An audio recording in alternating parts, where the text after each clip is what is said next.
You don't have to experience any of these things. But when you come to awareness here, you have much awareness, realization, blossom and bloom, all on its own. Like I said, when you come to the tune, you don't need to do. You don't have to do. You can relax. You can settle. That's what happens when you die. Your ego death or anything. That's what happens to these people. They relax. Finally, their story has died. That's it. Their story has died. Their person, their limitation, their label, who they were, it's gone. Never again can they be that person anymore. And all they had to do was relax it. But death was the only way to relax it. The acceptance then finally of death. You didn't want to die. You had things to do before you died. You could accept the death of yourself. Immediate. You could accept this falsity gone.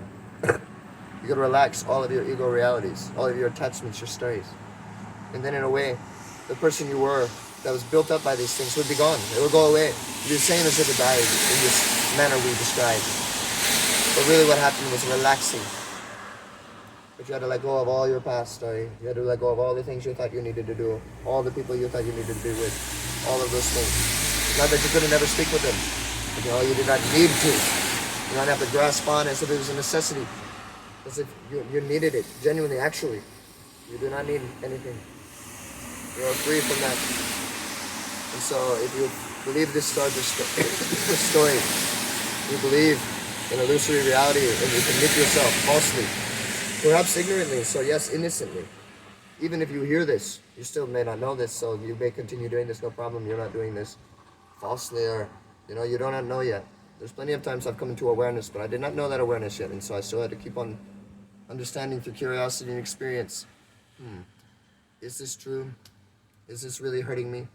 And then I'd hurt myself more. Not sure if I was hurting myself. Am I hurting myself really? I keep going. I don't know. And sometimes I would find that no, I wasn't hurting myself. And then other times I would find, yeah, I am. And so I would learn, and through experiencing, through just trusting myself authentically, my ability, come to determination, awareness, my own intelligence, my own ability to become aware of myself, be mindful with myself, and right myself. That yes, my mind was workable. I was able to do this. I could mold myself. I could train myself. I could grow myself. I could refine myself. I could see where I was dissonant within myself, and I could come to harmony within myself. I could see where I wasn't accepting myself, where I wasn't able to be myself, express myself authentically, honestly, in any moment that I happen to be in, transparent with any part of me, as if they were literally my own mind itself. And then I was able to refine. And they are my own mind. They're my heart. They're myself entirely.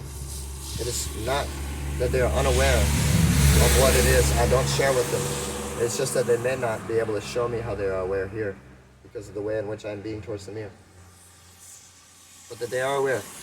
There's a piece of us completely enlightened, 100% aware. Like, oh, you omitted that statement, bro. You could have helped me faster. Yeah. You thought I was going to be hurt. You thought I was going to hit you. You thought I was going to punch you. But I was not going to punch you. All I wanted was the truth. All I wanted was this key that would help me. But you did not help me.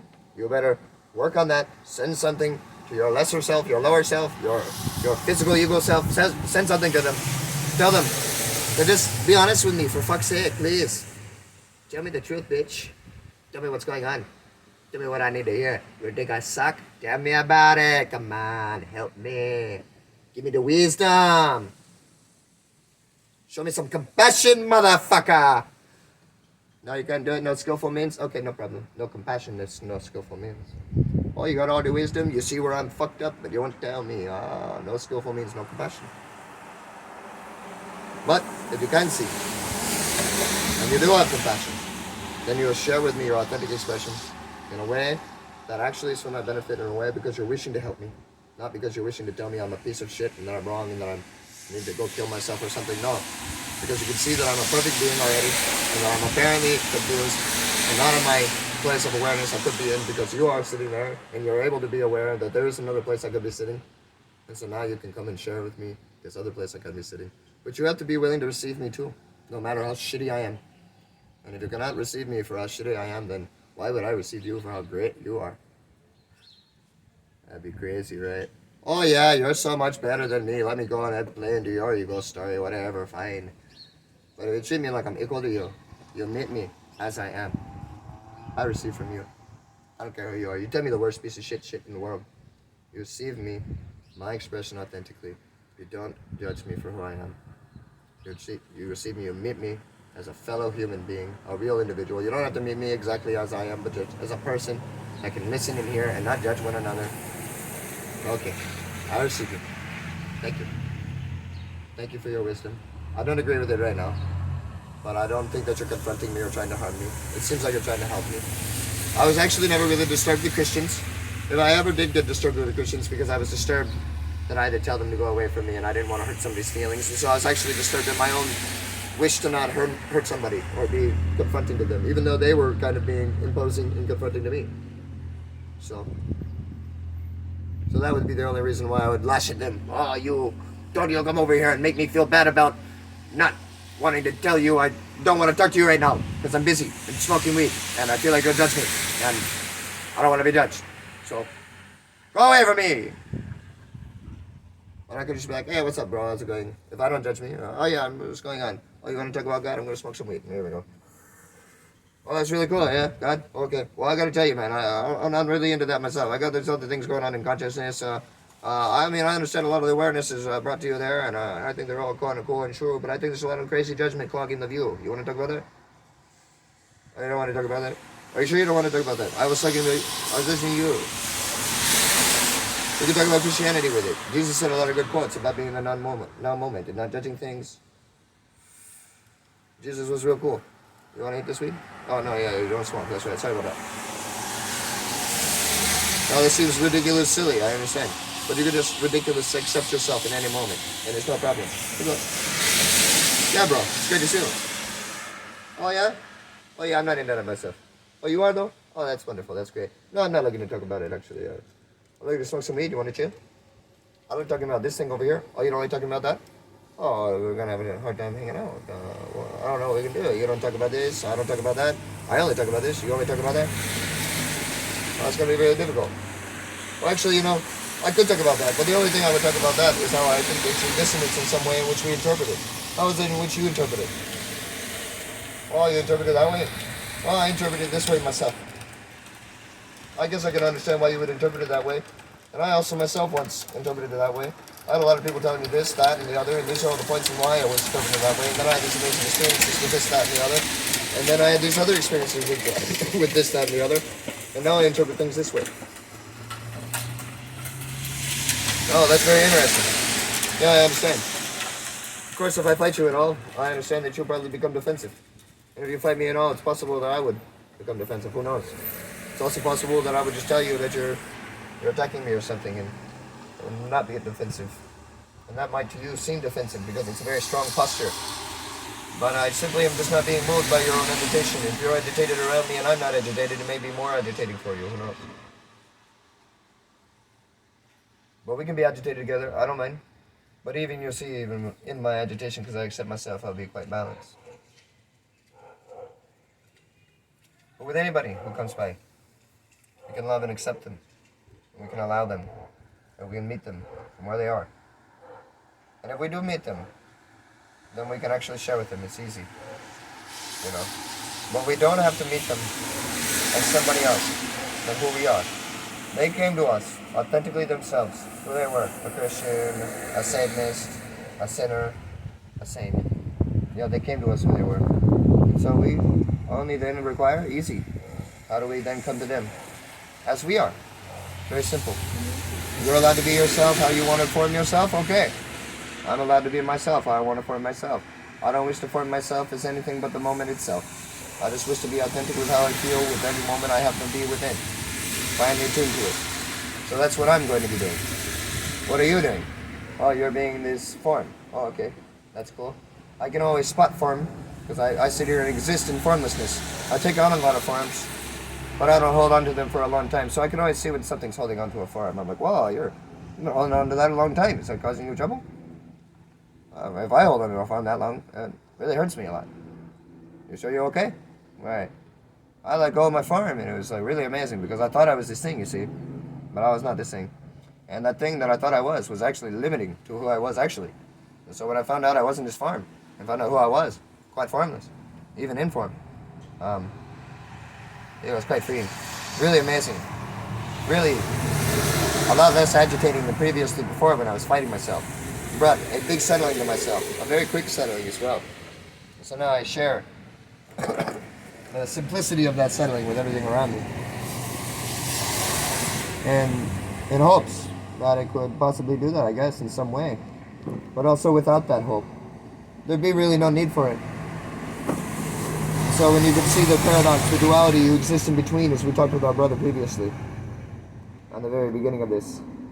It was really wonderful to talk to him. It was a really beautiful channel flow. He really brought in a great freestyle. He's really growing his angelic energy in a really amazing way. And angelic I don't mean in the way of heavenly or polarity, but just the way that he is purely divine. Even if he sucks or rhymes off time or swears or curses, and he actually is great in his verses. It's amazing. It's worth it to listen to all the amazing ways in which he expresses his spirit right now in the moment. As he's feeling whatever he's feeling, with his empathy, with his this, with his that. He's a beautiful being. Amazing man. Everybody. So phenomenal. So gorgeous. So grand. Amazing in every way, you understand. Oh. And we can just be here. Wisdom of non-action, expressing however. You know, it's non-volatility. Just to be authentic in your being. We watched this occurring last night at the same place. Start come by, these boys. Usually before I would stop and look at them and be afraid. But this time I just kept doing my thing. And it had nothing to do with me in any way. I had no reason to be worried about this thing that's happening right next to me. Here I was in my now moment. That's the thing. Sometimes we look too far away from ourselves, even to the left or to the right of ourselves, you know. Directly in front of us, that's where it is. And that's what happens when you come to the precipice of your consciousness. You come into the place of pure awareness. You come to the place where you can truly see right here, right now, what is for you. We eavesdrop. We're always up in everybody else's karma, everybody else's business. We can become free from that. Free from agitating, controlling, manipulating everybody around us with our force as if they're imperfect. We come into ourselves, realize that we're worth it, that we're perfect, that we can see it here. This is it. Divorce all that shit. And we come into ourselves right here, marry here. Understand here. Look here in the mirror. Come here. More here. Then we can be really here. But not as somebody that's two places. Somebody that's here. That is here. And that's amazing. That's genuine. You don't have to have anything now. You're self-sustained. You're right here. Everything here. Now nothing can get in the way of your mirror. You don't ever take a step back to let it come into before this space. You're always here present. It's like leading with your nose like a dog. And now, here at the forefront of your consciousness, with your movement, with your body, with your motion, with your sound. Your voice brings you directly there immediately. All of your attention will be on your words, especially if it's the English language. Especially if there are other people listening to you and you care about them. So even in the neuroses of insecurity, caring about what other people think can be beneficial in the use in consciousness, because it can allow you the agitation necessary to give you the compassion, the skillful means, the motivation in which to transcend yourself in any given moment. Transcend your inability to do something, because now you have all of this agitating force, this driving force to move you forward through something that before very little energy was provided you by the external stimuli, but now you have all this internal stimuli welling up from within you. Great self-compassion.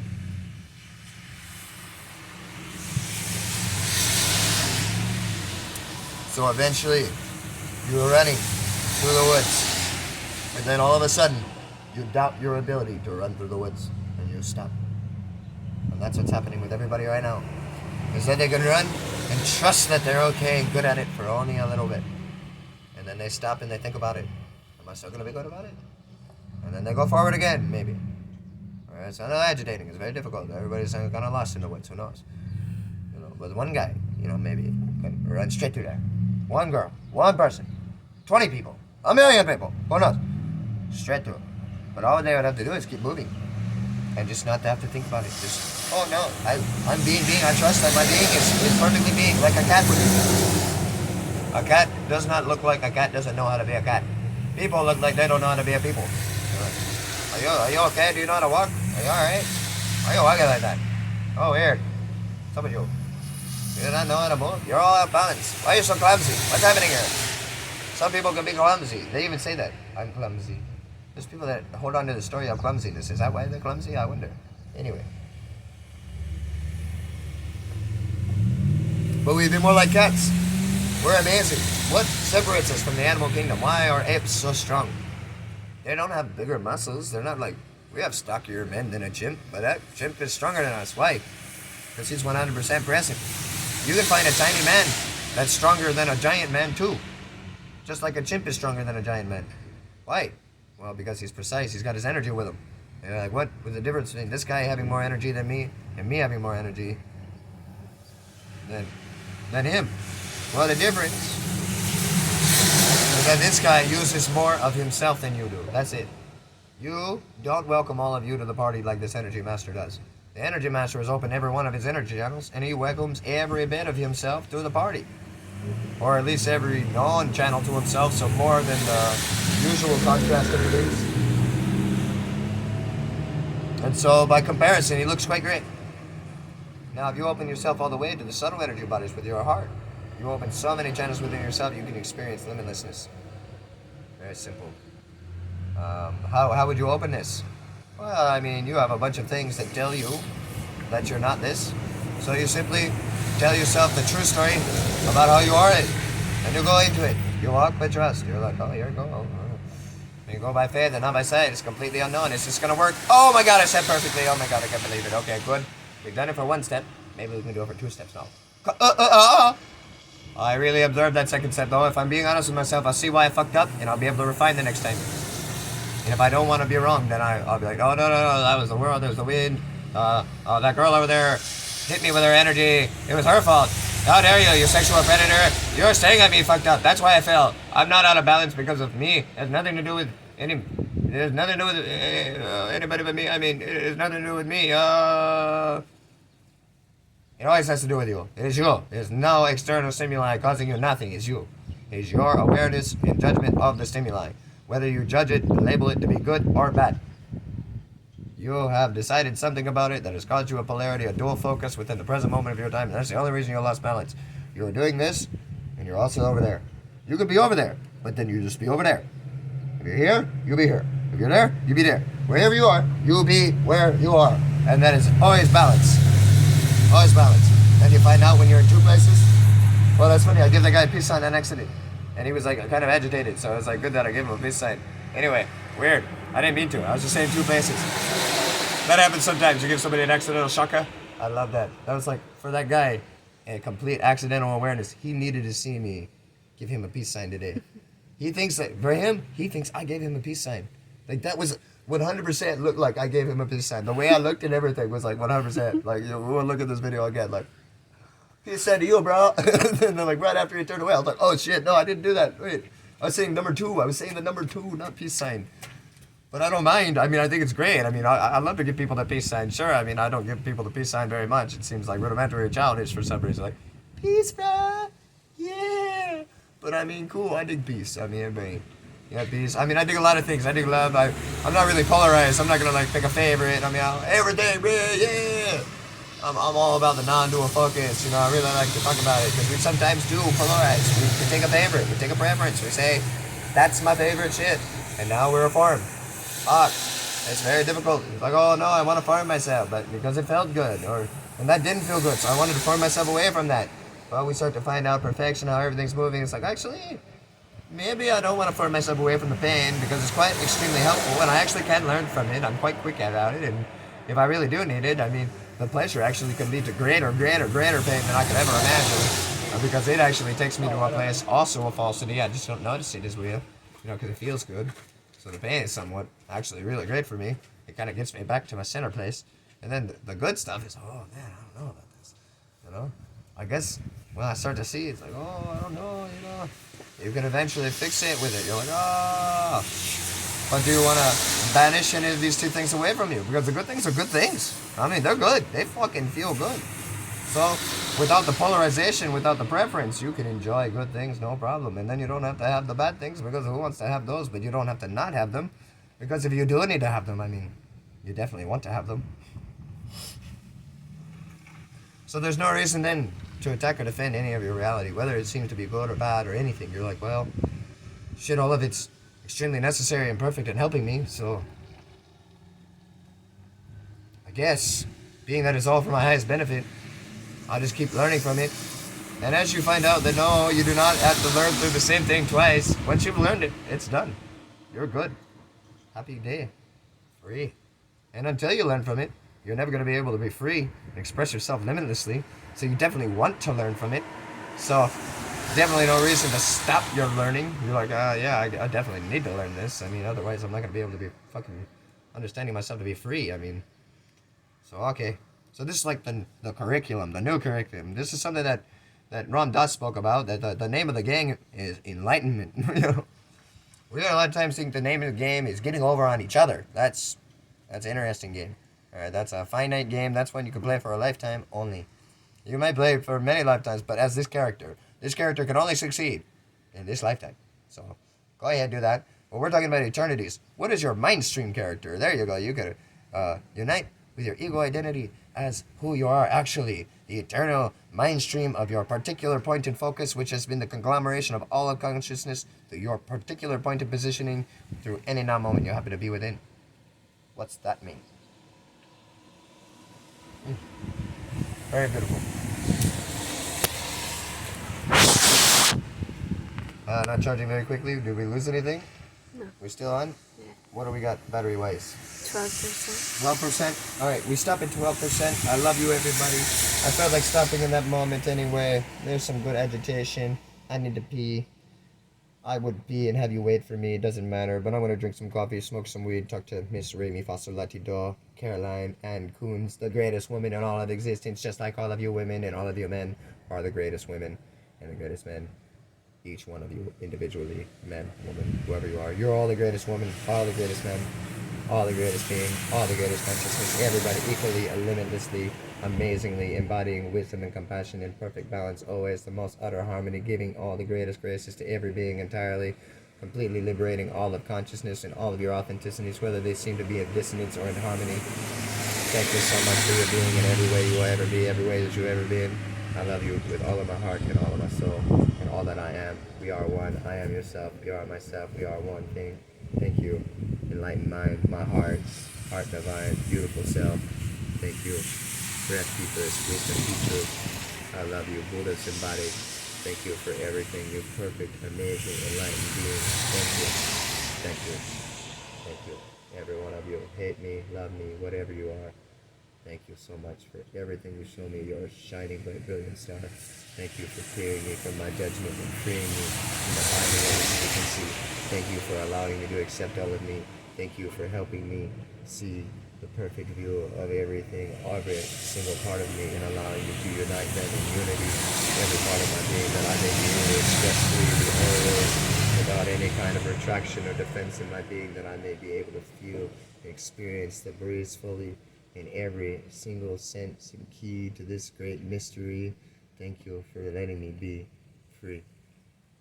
Aloha. Mahalo nui loa. Thank you.